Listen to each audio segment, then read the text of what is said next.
At first there was only talk of a terrible accident, the result of some inexplicable carelessness which perhaps the evidence at the inquest would help to elucidate. Medical assistance came too late. The unfortunate woman was indeed dead, frozen to death, inside her own room.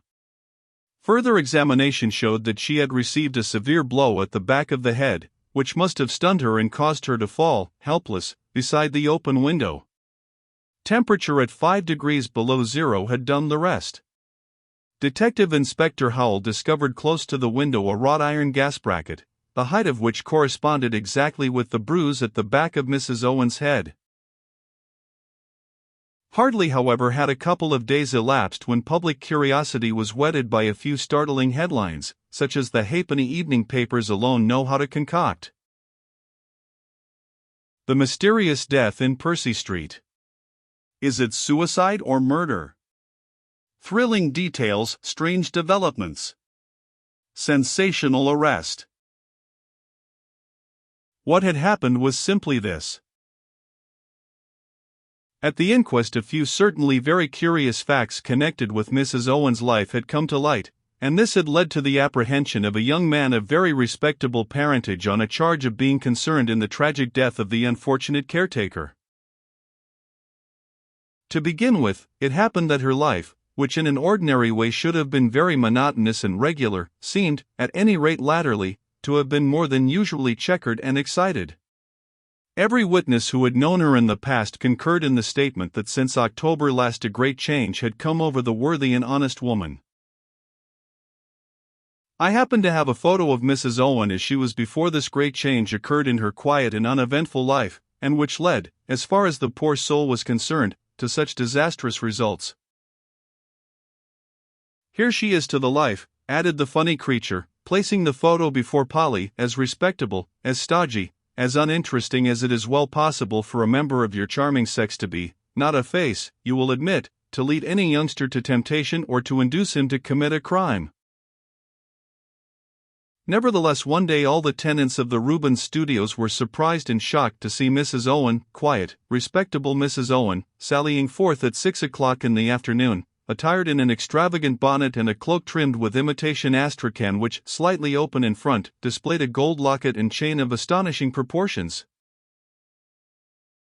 Many were the comments, the hints, the bits of sarcasm leveled at the worthy woman by the frivolous confraternity of the brush.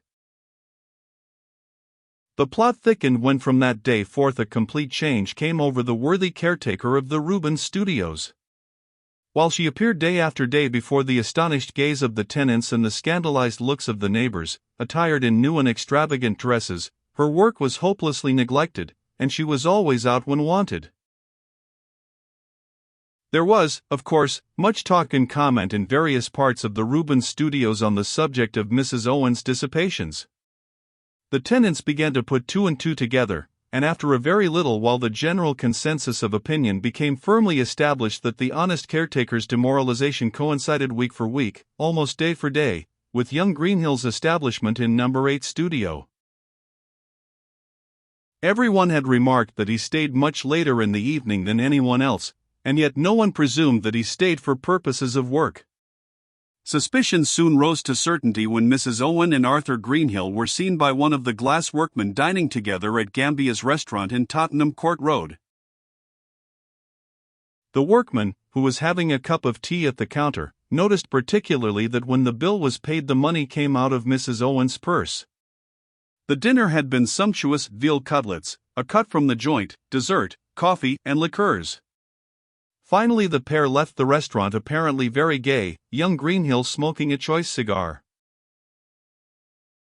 Irregularities such as these were bound sooner or later to come to the ears and eyes of Mr. Allman, the landlord of the Rubens Studios, and a month after the New Year, without further warning, he gave her a week's notice to quit his house. Mrs. Owen did not seem the least bit upset when I gave her notice, Mr. Allman declared in his evidence at the inquest. On the contrary, she told me that she had ample means, and had only worked latterly for the sake of something to do. She added that she had plenty of friends who would look after her, for she had a nice little pile to leave to anyone who would know how to get the right side of her. Nevertheless, in spite of this cheerful interview, Miss Bedford, the tenant of number 6 studio, had stated that when she took her key to the caretaker's room at 6:30 that afternoon she found Mrs. Owen in tears. The caretaker refused to be comforted, nor would she speak of her trouble to Miss Bedford. 24 hours later she was found dead. The coroner's jury returned an open verdict, and Detective Inspector Jones was charged by the police to make some inquiries about young Mr. Greenhill, whose intimacy with the unfortunate woman had been universally commented upon. The detective, however, pushed his investigations as far as the Birkbeck Bank. There he discovered that after her interview with Mr. Ullman, Mrs. Owen had withdrawn what money she had on deposit, some £800, the result of 25 years saving and thrift. But the immediate result of Detective Inspector Jones's labors was that Mr. Arthur Greenhill, lithographer, was brought before the magistrate at Bow Street on the charge of being concerned in the death of Mrs. Owen, caretaker of the Rubens Studios, Percy Street. Now that magisterial inquiry is one of the few interesting ones which I had the misfortune to miss, continued the man in the corner, with a nervous shake of the shoulders. But you know as well as I do how the attitude of the young prisoner impressed the magistrate and police so unfavorably that, with every new witness brought forward, his position became more and more unfortunate. Yet he was a good-looking, rather coarsely built young fellow, with one of those awful Cockney accents which literally make one jump. But he looked painfully nervous, stammered at every word spoken, and repeatedly gave answers entirely at random.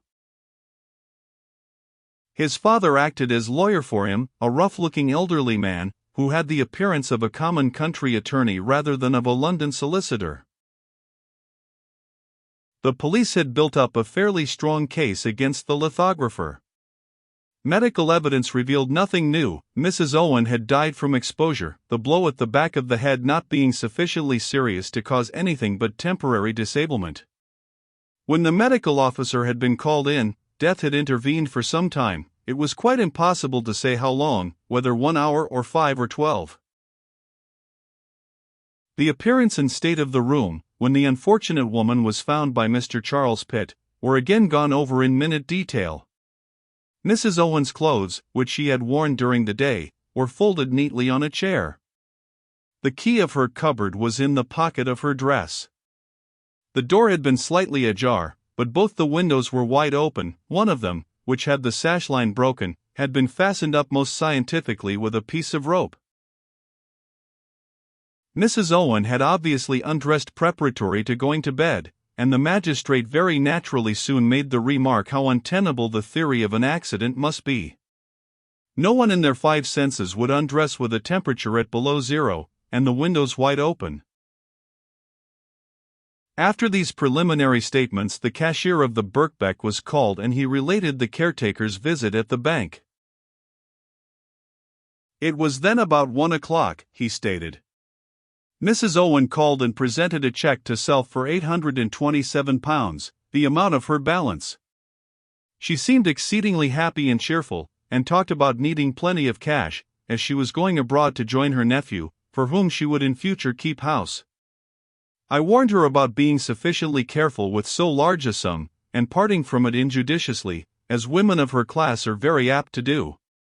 She laughingly declared that not only was she careful of it in the present, but meant to be so for the far-off future, for she intended to go that very day to a lawyer's office and to make a will. The cashier's evidence was certainly startling in the extreme, since in the widow's room no trace of any kind was found of any money. Against that, 2 of the notes handed over by the bank to Mrs. Owen on that day were cashed by young Greenhill on the very morning of her mysterious death. One was handed in by him to the West End Clothiers' Company, in payment for a suit of clothes, and the other he changed at the post office in Oxford Street. After that, all the evidence had of necessity to be gone through again on the subject of young Greenhill's intimacy with Mrs. Owen. He listened to it all with an air of the most painful nervousness. His cheeks were positively green, his lips seemed dry and parched, for he repeatedly passed his tongue over them, and when Constable E18 deposed that at 2 a.m. on the morning of February 2 he had seen the accused and spoken to him at the corner of Percy Street and Tottenham Court Road, young Greenhill all but fainted. The contention of the police was that the caretaker had been murdered and robbed during that night before she went to bed, that young Greenhill had done the murder, seeing that he was the only person known to have been intimate with the woman, and that it was, moreover, proved unquestionably that he was in the immediate neighborhood of the Rubens Studios at an extraordinarily late hour of the night. His own account of himself, and of that same night, could certainly not be called very satisfactory. Mrs. Owen was a relative of his late mother's, he declared. He himself was a lithographer by trade, with a good deal of time and leisure on his hands. He certainly had employed some of that time in taking the old woman to various places of amusement. He had on more than one occasion suggested that she should give up menial work, and come and live with him, but, unfortunately, she was a great deal imposed upon by her nephew, a man of the name of Owen, who exploited the good-natured woman in every possible way, and who had on more than one occasion made severe attacks upon her savings at the Birkbeck Bank. Severely cross-examined by the prosecuting counsel about this supposed relative of Mrs. Owen, Greenhill admitted that he did not know him, had, in fact, never seen him. He knew that his name was Owen, and that was all. His chief occupation consisted in sponging on the kind-hearted old woman, but he only went to see her in the evenings, when he presumably knew that she would be alone, and invariably after all the tenants of the Rubens Studios had left for the day. I don't know whether at this point it strikes you at all, as it did both magistrate and counsel, that there was a direct contradiction in this statement and the one made by the cashier of the Birkbeck on the subject of his last conversation with Mrs. Owen. "I am going abroad to join my nephew, for whom I am going to keep house," was what the unfortunate woman had said. Now Greenhill, in spite of his nervousness and at times contradictory answers, strictly adhered to his point, that there was a nephew in London, who came frequently to see his aunt. Anyway, the sayings of the murdered woman could not be taken as evidence in law.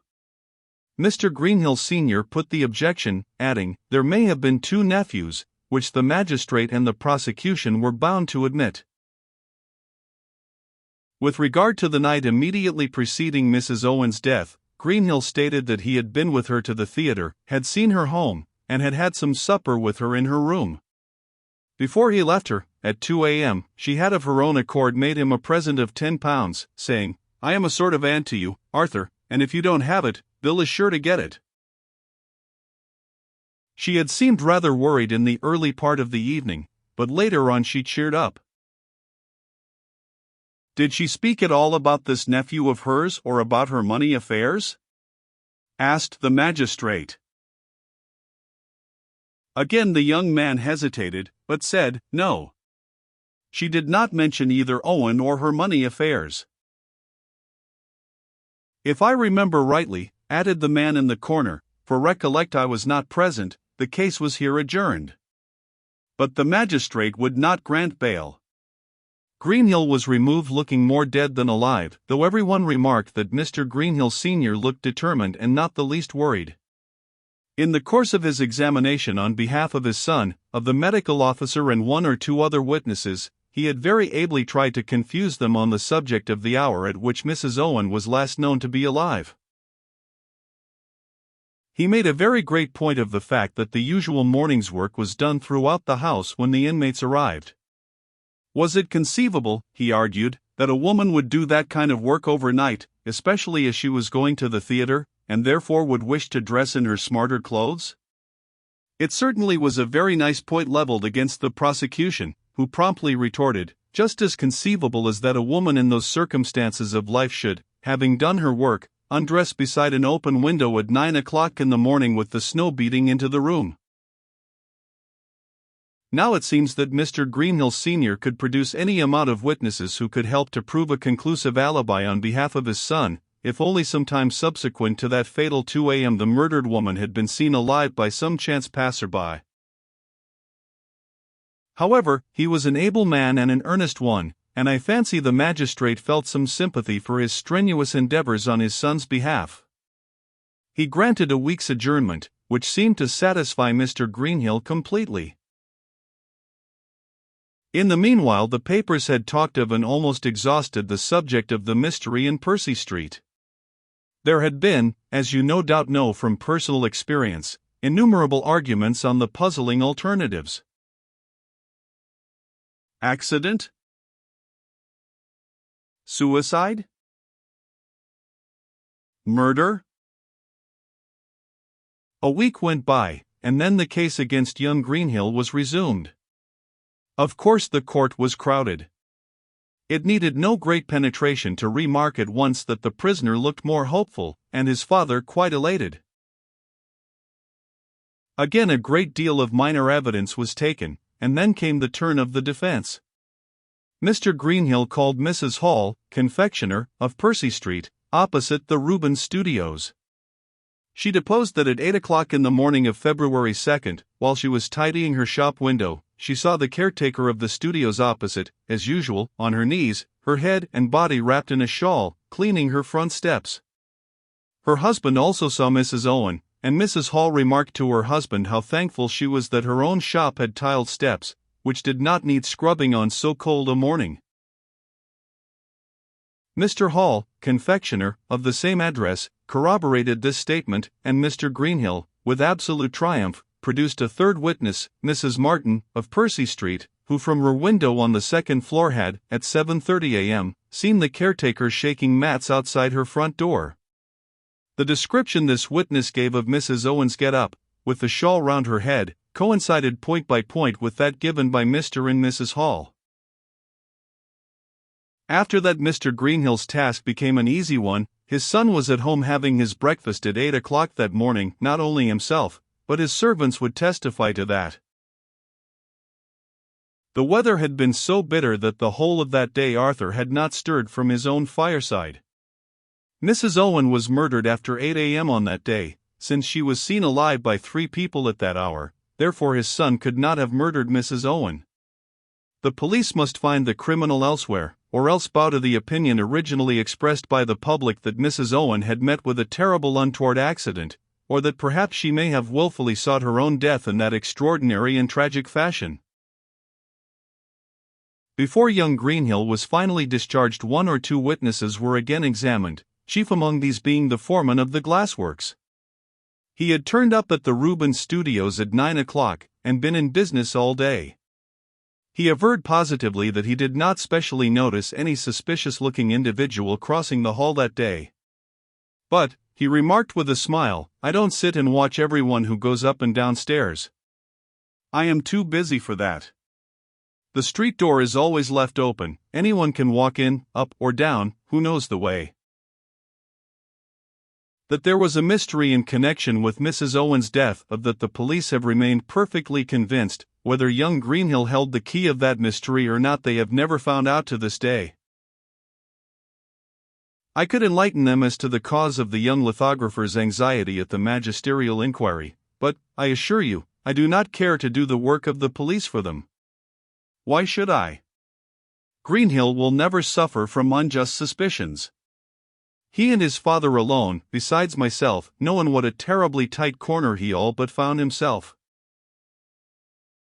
The young man did not reach home till nearly 5 o'clock that morning.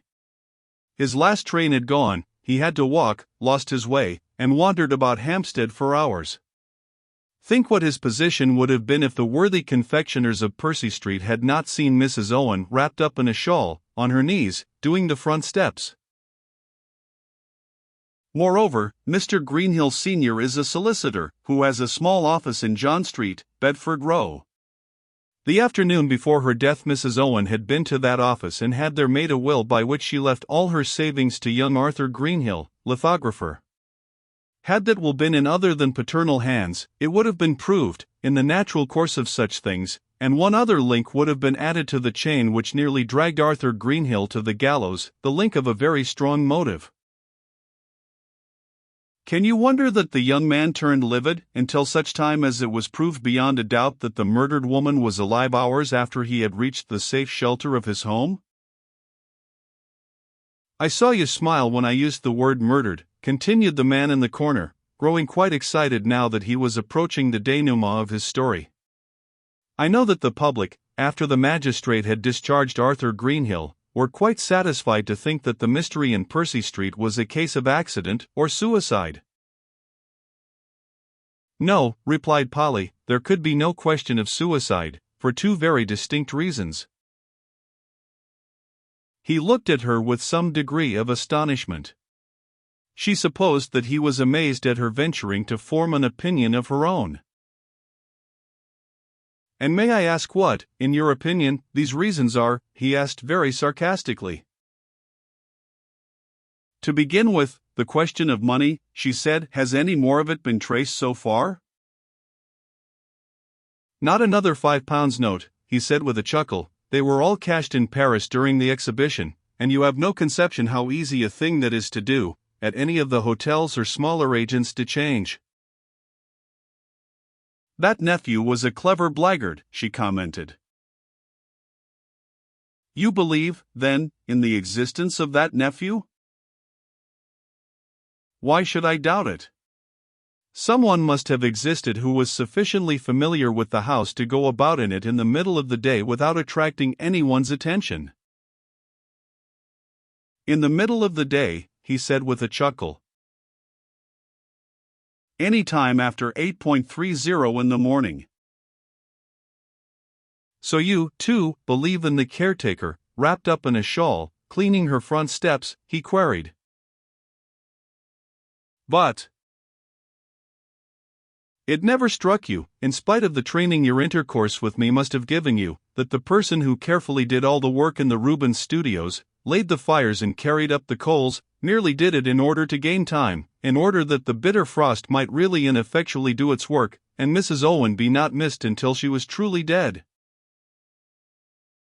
But, suggested Polly again.